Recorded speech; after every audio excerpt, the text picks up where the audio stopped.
393장입니다. 우리들의 싸울 것은 혈기 아니요 우리들의 싸울 것은 육체 아니요 마귀 관계 힘써 싸워 깨쳐버리고 죽을 영을 살릴 것이세 일심으로써 힘써 나가세 일심으로써 힘써 싸우세 교황제도 붕괴하는 인류 전쟁에 성전고를 울리기까지. 하나님 말씀 여호수아서 1장입니다. 여호수아서 1장 1절에서 끝절까지 말씀 교독합니다. 1절 말씀 제가 먼저 봉독드립니다.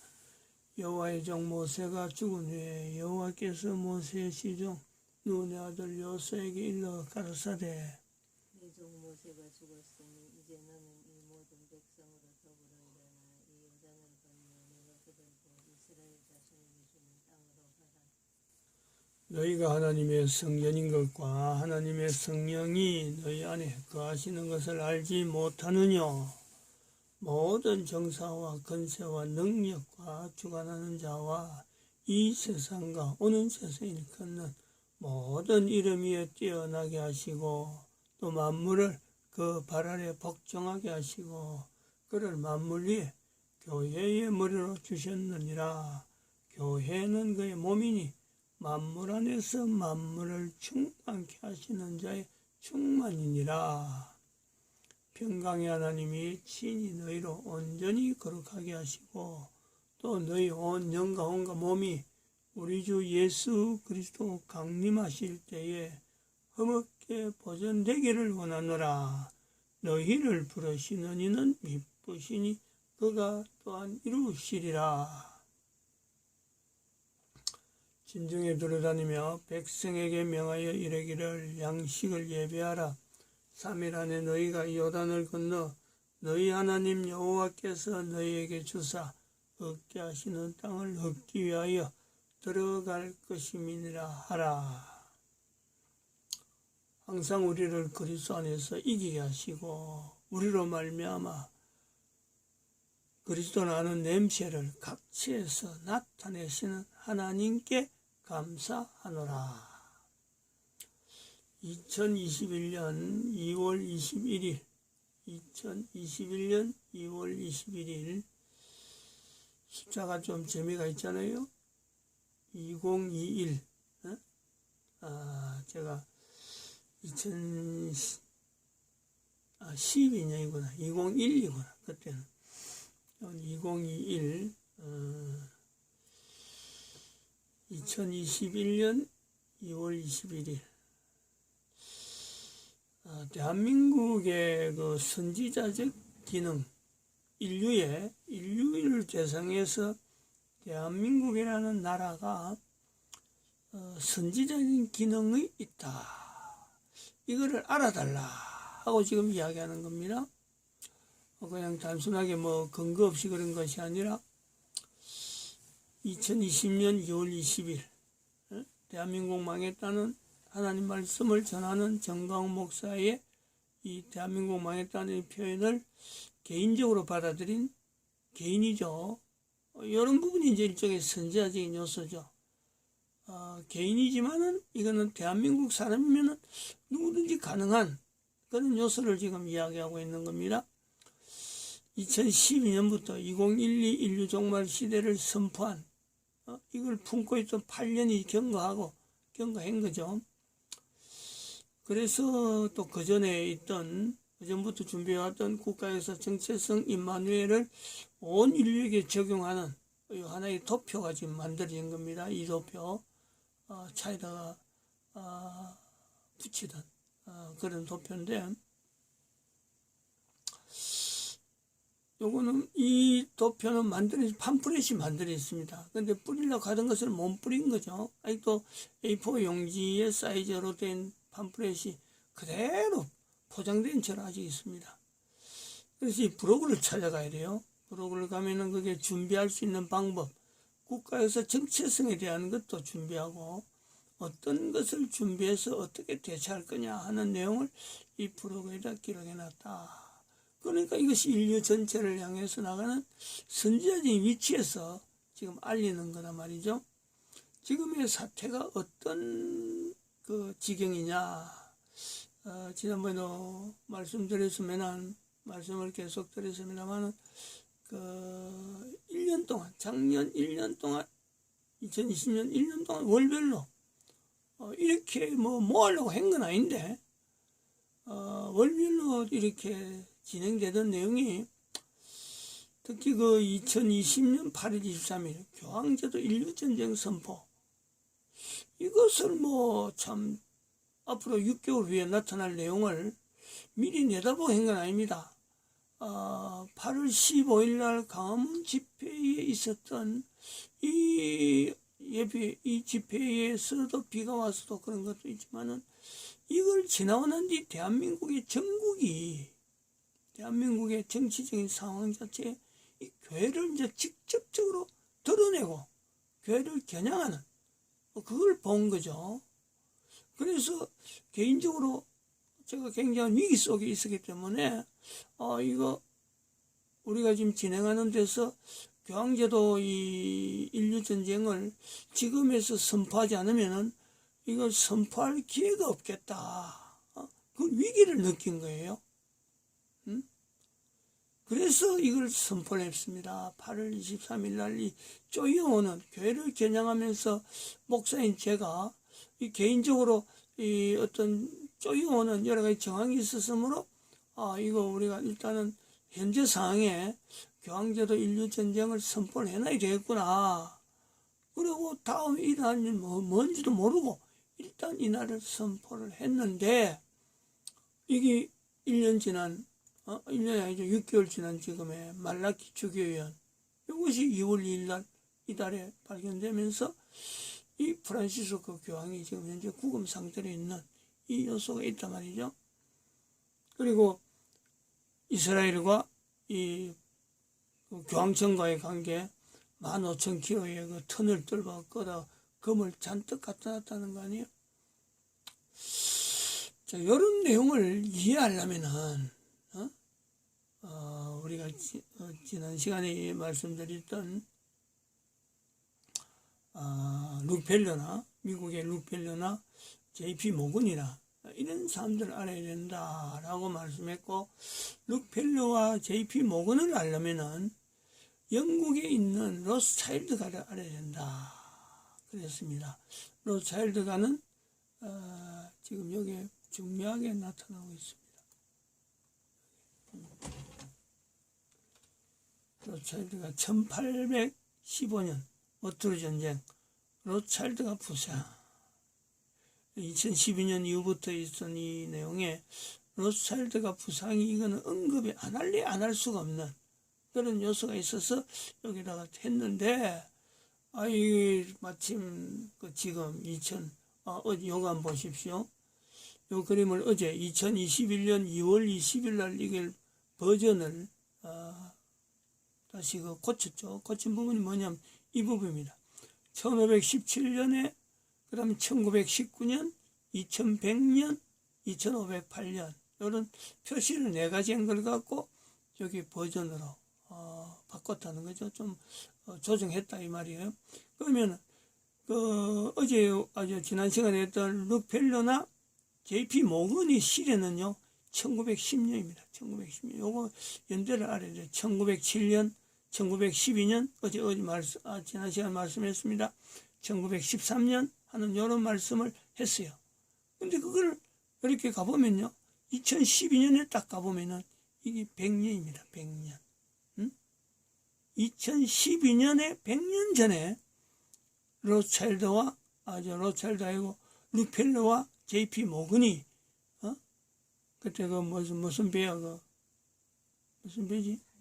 타이타닉 타이타닉호를 침몰시키면서까지 있었던 그 엄청난 일이 있은 거죠. 근데 자세히 보면은 2012년 지나면은 100년인데 이 100년 지난 2013년 14년 지나면요 여기 우리나라에 세월호 사건이 연결되는 거예요. 100년 전에 타이타닉호가 선멸될 때에 그때의 주동자가 예수다. 그 표현이 있는가 하면은 바로 세월호 사건에 100년 후에 나타난 대한민국의 세월호 사건의 주범이 세월호 그 예수의 조직, 대한민국의 정의구현 사제단, 그들이 벌인 사업이다. 뭐라 그래, 행위다, 사건이다 보는 거죠. 그게 문재인이 하수인 역할을 한 거예요. 그래서 애들한테 미안하다, 고맙다. 방명록을 쓰면서 문재인이가 양심의 가책에, 일말의 양심의 가책이 있으니까 방명록에다가 미안하다, 애들아 미안하다, 고맙다. 이런 방명록을 쓴 흔적이 바로 여기 100년 전에 있었던 이 사건하고 무관한 내용이 아니다. 그럼 이거는 뭐냐? 노아의 방주하고 지금 현재 연결되는 이 사태란 말이에요. 지금 요 끝에 요 부분이 요걸 뒤집어 버리면 노아 방주가 되는 거예요. 뒤집지 않고 가만보면 이거는 전 세계에 예수가 일으킨 사건이죠. 그래서 2100년 되면은 어떻게 되겠냐고 여기서 200년이죠. 1919년에 200년의 사건을 두고 같은 시대에 두고 어떤 일이 있을까 하고 예측을 해놓은 겁니다.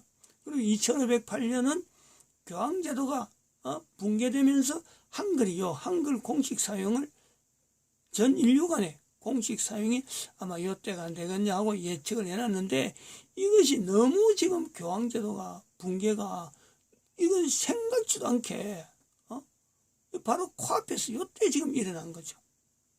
이 내용을 염두에 두면서 이 로스차일드가에 대한 이야기를 한번 들어보시길 바랍니다. 두 편을 듣습니다.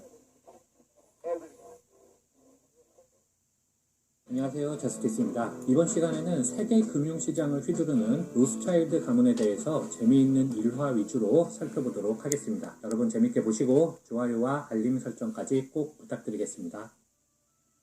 132년에 발생했던 2차 유대-로마 전쟁이 하드리아누스 황제의 진압으로 종결됨에 따라 유대인들은 전 세계를 돌며 2000년에 걸쳐 본격적인 유랑의 시대를 살게 됩니다. 참고로 디아스포라를 당한 유대인들 중에서 북서쪽으로 이동한 사람들을 아슈케나짐이라고 부르며 남서쪽으로 이동한 사람들을 세파르딤이라고 부릅니다. 유랑 생활을 하면서 유대인들은 자연스럽게 대부업을 하게 되는데 그 이유는 기독교에서는 이자를 금하고 있었기 때문이었습니다. 이자는 돈을 빌려준 시간에 대한 반대급부인데 시간은 신의 영역이기 때문에 이를 이용하여 인간이 이자를 받으면 안 된다는 것이 중세 기독교의 교리였죠. 반면 유대인들이 믿는 구약 성경은 형제에게는 안 되지만 이방인에게는 이자를 받을 수 있다고 규정하였기 때문에 그들은 대부업에 종사할 수 있었습니다. 이후 유대인들은 특히 중세 왕실의 국고 관리와 재무 관리를 주로 맡게 되죠. 아울러 중세 기독교 신자 중에서 성경을 읽고 자기 뜻대로 해석하는 이단들이 생겨남에 따라 평신도는 성경을 읽지 못하게 했습니다. 따라서 대부분의 기독교인들은 문맹이었는데 당시의 문맹은 수치가 아니라 용맹의 상징이었고 전혀 문제될 게 없었습니다. 반면 유대인들은 자신들의 종교를 지키기 위하여 어려서부터 구약 성경을 읽고 써야 했기 때문에 자연스럽게 계약서를 작성하고 장부를 기록하며 상업의 중심에 서서 많은 돈을 벌게 되었습니다. 15세기 말 스페인의 레콩키스타에 의하여 추방된 세파르딤 유대인들 중 상당수는 비교적 종교의 자유가 있었던 네덜란드로 이주하였고 그곳에서 세계 최초로 주식과 보험을 창조하는 데 일조하며 네덜란드가 17세기 최고의 해상 강국이 되는 데 중요한 역할을 하게 됩니다. 반면 19세기 초가 되면 독일 프랑크푸르트 게토 출신의 아슈케나지 유대인 마이어 암셀 로스차일드가 금융업에서 두각을 나타내기 시작했죠. 그는 장사는 부자를 상대로 해야 한다는 유대인의 상술에 따라 당시 가장 부자 귀족이었던 헤센 대공국의 비렐름 1세에게 접근하였고 신용을 쌓아갔습니다. 유명한 일화를 하나 소개하자면 1806년 나폴레옹에게 비렐름 1세의 나라가 점령되었을 때 그는 자기 처가인 덴마크로 도망치면서 재산 300만 탈레르를 마이어에게 맡기고 떠났습니다. 이때 마이어는 이 재물을 그의 정원 한 구석에 파묻고 나서 4만 탈레르 정도 되는 자신의 상품과 재물은 숨기지 않았습니다. 만약 자신의 재산까지 숨겼다면 나폴레옹군의 철저한 소색으로 발각되었을 것이기 때문이었지요. 그는 자기 재산과 목숨을 걸고 비렐름의 재물을 지킨 것이었습니다. 아울러 마이어의 아들들도 전쟁 중 죽음을 무릅쓰고 전 유럽을 돌며 비렐름의 채권을 회수하였습니다. 이처럼 로스차일드가의 신용이 비렐름 1세로 하여금 돈에 관한 한 가족처럼 믿고 맡기는 사이가 되도록 만든 것이었습니다.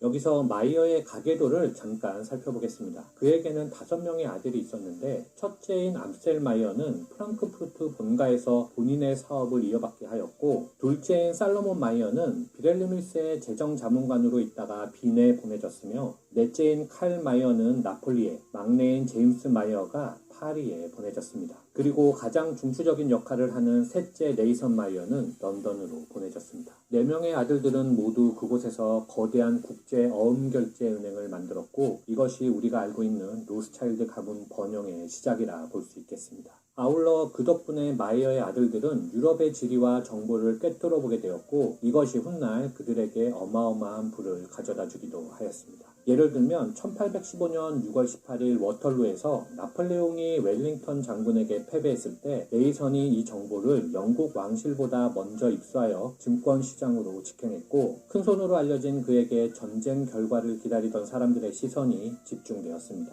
네이선의 지시에 따라 네이선 측 사람들이 모두 국채를 내다 팔기 시작했습니다. 증권시장 안에서는 워털루 전투에서 영국군이 프랑스에 패배했다는 루머가 돌았고, 시장은 순식간에 아수라장이 되어 국채와 주식 가격은 폭락을 거듭했습니다. 채권은 액면가의 5%도 안 되는 휴지 조각이 되었죠. 네이선 측 사람들은 이내 그 휴지 조각을 긁어모으기 시작했습니다. 그리고 다음날 나폴레옹이 8시간의 전투 끝에 병력의 3분의 1을 잃고 대패했다는 소식이 전해졌습니다. 국채와 주식은 다시 천정부지로 치솟았고, 네이선은 하룻밤 사이에 어마어마한 매매 차익을 챙겼습니다. 사람들은 로스차일드가 영국을 샀다고 평가했습니다. 이렇듯 로스차일드가는 주로 정보를 한 손에 쥐고 충격과 공포를 이용한 양털깎기 전술을 주로 사용하였다고 하는데, 음모론인지 아닌지는 여러분들께서 각자가 판단하시면 될 것 같습니다.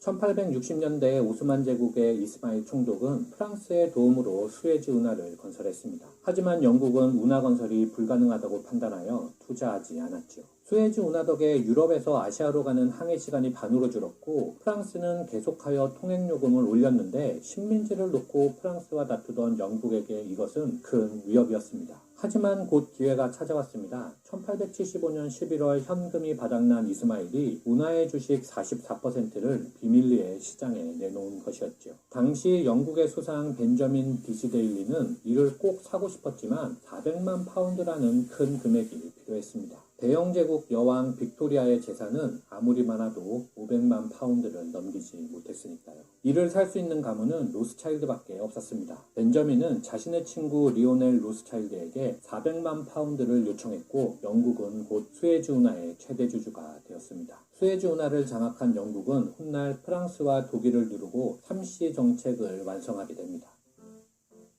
20세기에 이르면 로스차일드는 벨푸어 선언으로 결국 이스라엘 건국을 이끌어냈지만 고난도 있었는데 바로 히틀러였습니다. 그는 로스차일드가의 목에 칼을 대고 모든 재산을 내놓으라고 협박했죠. 히틀러의 직접 지배에 있던 빈의 로스차일드가는 모든 재산을 압수당하고 추방되었습니다. 독일에 정복당한 프랑스 로스차일드가도 마찬가지였죠. 이후부터 로스차일드가는 전면에서 물러나고 대리인을 내세워 상황을 조종하는 방식을 택하게 됩니다. 로스차일드가의 재산은 과연 얼마나 될까요? 참고로 화폐전쟁의 저자 승웅빙은 1850년을 전후에 약 60억 달러로 추정했고, 수익률 6%로 계산할 경우 그 돈은 오늘날 약 50조 달러 이상일 것으로 예상했습니다. 이는 빌 게이츠의 약 1000배 이상이라고 하는데요. 물론 화폐전쟁이란 책이 사실과 소설이 섞인 팩션이란 평이 대부분이기 때문에 이는 저자의 주장일 뿐임을 말씀드립니다. 이상 로스차일드 가문에 대해서 살펴봤습니다. 바로 들어갑니다.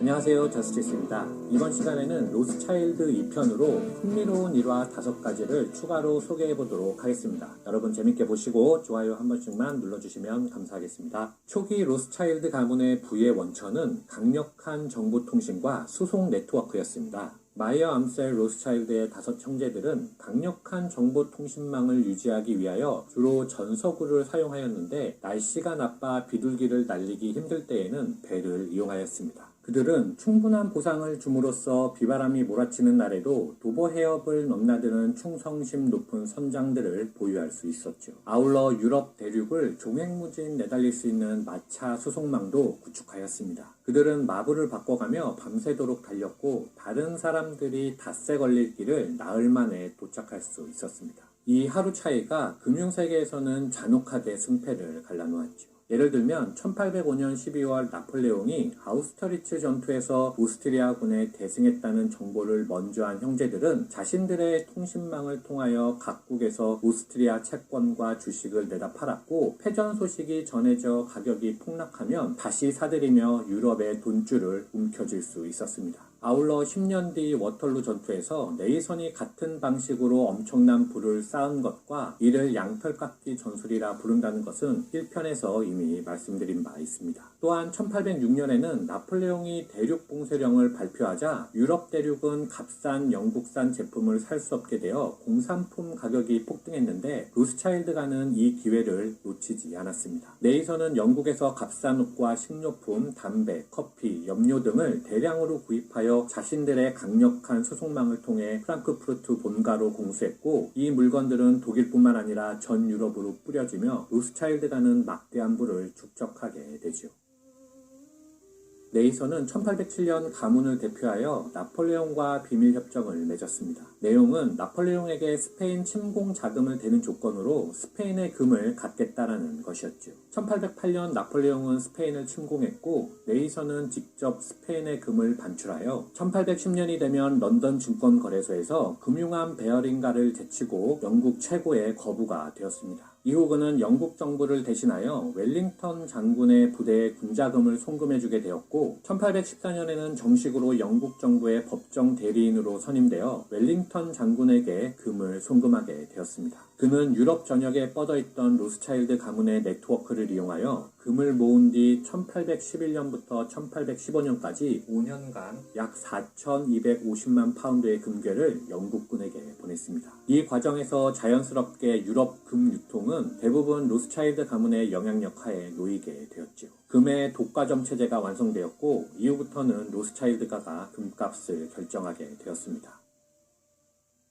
로스차일드 가문은 산업혁명의 시기에 적극적으로 투자해 부를 늘렸습니다. 스티븐슨이 증기기관차를 발명하자 영국에서는 철도의 장래성이 화제가 되었는데 선제 투자의 기회를 놓친 네이선이 형제들에게 사업 추진을 권했고 오스트리아의 살로몬이 조용히 이를 추진하였습니다. 당시 살로몬은 오스트리아 제상 메테르니의 오른팔 역할을 하고 있었고 황제와도 좋은 관계를 유지하였기 때문에 쉽게 철도 면허를 취득하였습니다. 하지만 계획이 발표되자 여론은 그에게 심각한 비난을 쏟아냈지요. 인간의 육체는 어느 속도 이상에서는 견딜 수가 없어 악마의 강철 기계를 타면 눈과 코, 입, 귀에서 피가 터져 나올 것이며 승객들이 질식사할 것이라는 비난이 넘쳐났습니다. 살로몬은 이 위기를 주식의 가치를 높이는 방법으로 돌파하였습니다. 그는 철도 건설 자금을 충당하기 위하여 주식 12,000주를 발행하였고 8,000주는 로스차일드 가가 보유하며 나머지 4,000주를 선착순으로 판매하기로 한 것이었죠. 살로몬의 예상대로 철도를 반대하던 사람들도 막상 로스차일드 가문이 나선다고 하니까 앞다투어 주식을 신청했고 결과는 대성공이었습니다. 금화가 소리를 내면 욕설은 조용해진다는 로스차일드 가문의 유훈이 딱 맞아들어가는 순간이었고 몇 년 뒤 철도는 개통되었습니다. 미국에서 남북전쟁이 터졌습니다. 전쟁이 시작되면 양측 모두 엄청난 전비가 필요하기 때문에 로스차일드 가문이 이 기회를 놓칠 리가 없었죠. 실제로 전쟁이 터지자 링컨은 로스차일드가의 대리인인 벨몬트에게 거액의 국채를 인수할 것을 제안하였습니다. 벨몬트는 국채를 포괄적으로 인수해주는 대신 연 24%에서 36%의 터무니없는 이자를 요구하였죠. 링컨은 이러다가는 남군에 지는 것이 아니라 유대 금융가에게 나라가 먹힐 것이라 판단하여 제안을 거부하였고, 의회로 돌아와 긴 설득 끝에 담보 없이 20년 동안 5%의 이자가 붙는 국채 발행의 승인을 받아냈습니다. 이로써 미국은 독자적으로 전시의 법정 화폐를 발행할 수 있게 되었죠. 로스차일드가로서는 전혀 예상치 못했던 충격이었고, 이후 담보 없는 지폐가 대량으로 유포되면서 로스차일드가의 금 독과점 시장이 심각한 타격을 받게 되었습니다. 이후 링컨은 의문의 암살을 당하게 되는데, 배후에 로스차일드가가 있다는 음모론은 음모론인가 싶을 정도로 널리 알려진 바 있죠. 이상 로스차일드가 2편을 모두 마치겠습니다.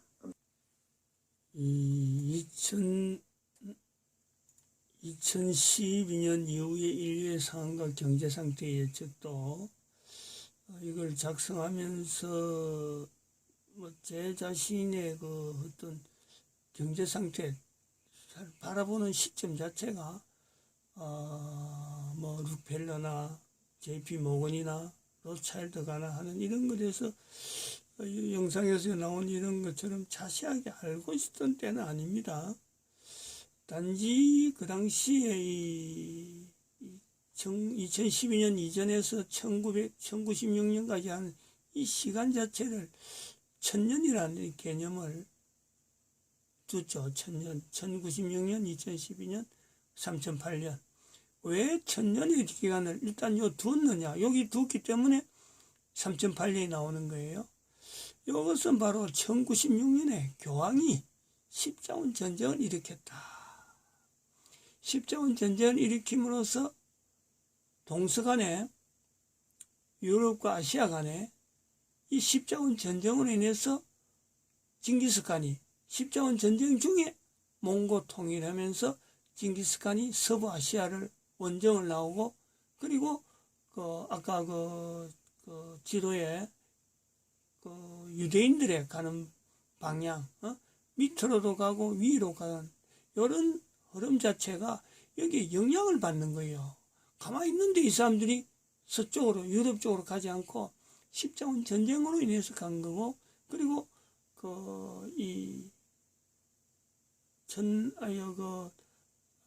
메디치가 1400년에 있던 메디치가의 금융제도와 요거에 있어서 유대인들이 이태리의 베네치아에 내려가 가지고 방크락하는 그 조직이 형성되어지면서 메디치가가 지금 금융제도화를 만드는 이런 흐름이 있단 말이에요. 요걸 가지고 결국 1815년에 로스차일드가의 부상을 여기다 기록하는 요소가 있는 거죠. 전혀 근거 없는 1096년하고 로스차일드가의 부상을 전혀 근거 없이 하는 게 아니고 금융의 흐름 자체를 보면서 1096년에서 2012년에 하는 이 연대를 받고, 여기에서 3008년을 받기 때문에 인류의 상황과 경제 상태 예측이라고 하는 표현을 썼다. 이 설명을 말씀드립니다. 마칩니다. 기도드립니다.